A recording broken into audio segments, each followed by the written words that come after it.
खूनी गुड़िया। वो आवाज। आधी रात का वक्त हो चुका था। पड़ोस वाले घर से फिर से किसी बच्चे की रोने की आवाज सुनाई देने लगी और साथ में उसी घर में रहने वाली देवकी नाम की औरत की लोरी गाने की आवाज भी। ये आवाज सुनते ही राधिका डर से थर थर कांपने लगी। उसने जल्दी से गहरी नींद में सोए अपने पति केशव को जगाया। केशव उठो, देखो ना, फिर से किसी की लोरी गाने की आवाज आ रही है बाजू वाले घर से। क्या हुआ राधिका, क्यों परेशान हो रही हो? अरे कोई आवाज नहीं आ रही है यार। लेकिन अभी बस 2 मिनट पहले तो देव की लोरी गा रही थी और एक बच्चा रो रहा था। अरे कोई मूवी देख रहा होगा, उसकी आवाज होगी। देवकी और उसके पति मोनिश ने बताया ना कि उनके बच्चे नहीं होते। उस घर में कोई बच्चा नहीं है। अब ना तुम भी सो जाओ और मुझे भी सोने दो। लेकिन अभी बस 2 मिनट पहले तो देव की लोरी गा रही थी और एक बच्चा रो रहा था। राधिका हैरान थी कि आवाज सिर्फ उसे ही सुनाई क्यों देती थी। लेकिन जब उसके पति केशव ने उसकी बात नहीं सुनी तो वो सोने की कोशिश करने लगी। लेकिन राधिका के कानों में किसी छोटी बच्ची के हंसने की आवाज गूंजने लगी। राधिका बुरी तरह से डर गई थी। अगली सुबह मैं दुकान जा रहा हूँ, आज माल खत्म हो रहा है दुकान में। इन दिनों पता नहीं क्यों लोग जमकर खिलौने खरीद रहे हैं। आज बड़े बाजार जाकर सारे खिलौने ले आता हूँ। आप रात होने से पहले आ जाएंगे ना? लगता है तुम देवकी से अभी तक डरी हुई हो। अच्छा ठीक है, देखो घर के पीछे वाली गैलरी में मत जाना, क्योंकि वहां से तुम्हें अक्सर देवकी नजर आती है और तुम ना फिर डर जाती हो। ठीक है केशव, मैं आज उधर जाऊंगी ही नहीं। जब भी उधर देखती हूँ कुछ डरावना ही नजर आता है। केशव दुकान चला जाता है। तभी अचानक राधिका को याद आता है कि घर की गैलरी में उसने कुछ कपड़े सुखाए थे। डरते हुए वो वहां जाती है। दूसरी तरफ देवकी की गैलरी नजर आती थी। राधिका जैसे ही कपड़े लेकर वापस आने को पलटती है, उसकी नजर सामने देवकी की गैलरी में पड़ी। वहां एक 4 साल की बच्ची खड़ी होकर उसे घूर रही थी।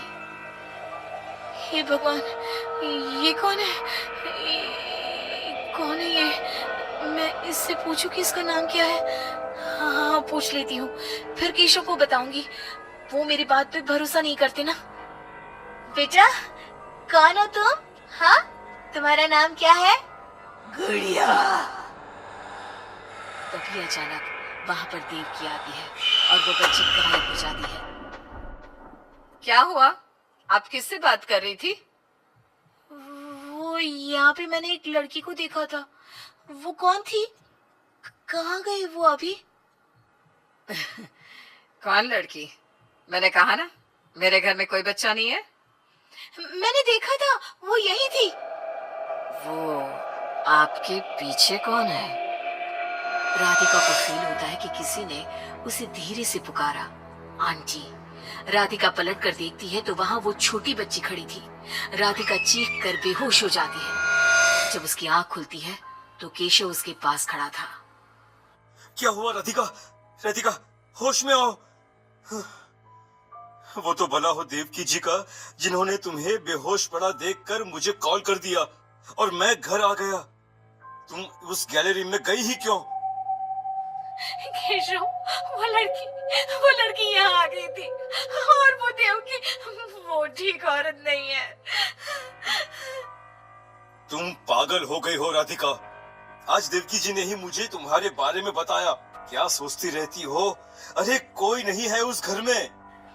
अगले दिन केशव के दुकान जाते वक्त, मैं भी आज आपके साथ चलूंगी। अच्छा ओके ठीक है, चलो चलो। दुकान पर पहुंचकर, वाह केशव, कितने सारे नए खिलौने। और ये इस पैकेट में क्या है? अरे एक बड़े साइज की डॉल है, मार्केट में नई आई है। सोचा अगर लोग खरीदेंगे तो अगली बार और ऑर्डर कर दूंगा। क्या मैं देख लूं इस डॉल को? हाँ देख लेना। मैं जरा माल लेने बड़े बाजार जा रहा हूँ। तुम दुकान संभाल लो और आराम से बैठकर खिलौने देख लो, ठीक है? केशव दुकान से चला जाता है। तभी कुछ देर बाद देवकी दुकान पर आती है। कैसी हो तुम? तुम यहाँ क्या लेने आई हो? गुड़िया। गुड़िया? मेरा मतलब तुम गुड़िया का क्या करोगी?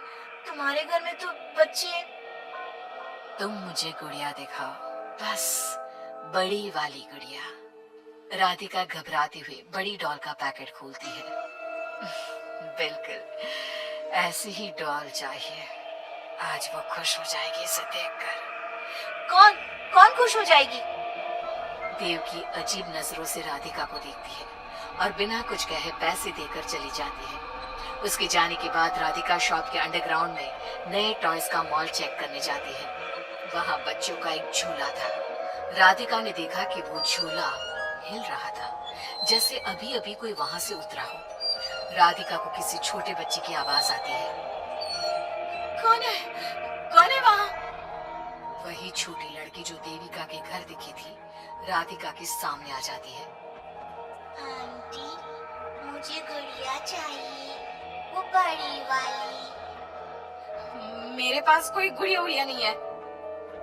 बड़ी गुड़िया चाहिए, मुझे दे दो, नहीं तो मैं ये सारे खिलौने जिंदा कर दूंगी और फिर वो आपको मार डालेंगे। कौन हो तुम?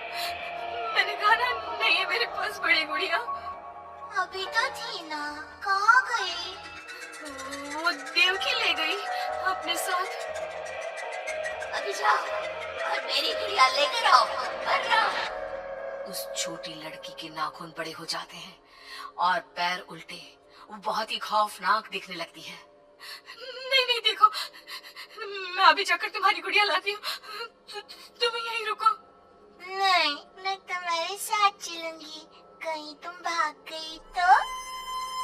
राधिका शॉप से निकलकर तेज स्पीड में सड़क पे चलने लगती है। उसने पलट के देखा तो वो लड़की साए की तरह उसका पीछा कर रही थी। राधिका देवकी के घर पहुंचती है। दरवाजा खुला था। राधिका अंदर गई, वहां कोई नजर नहीं आया, बस सामने वो गुड़िया रखी थी। राधिका चुपचाप गुड़िया को उठा के वहां से आने लगती है। पीछे से आवाज आती है।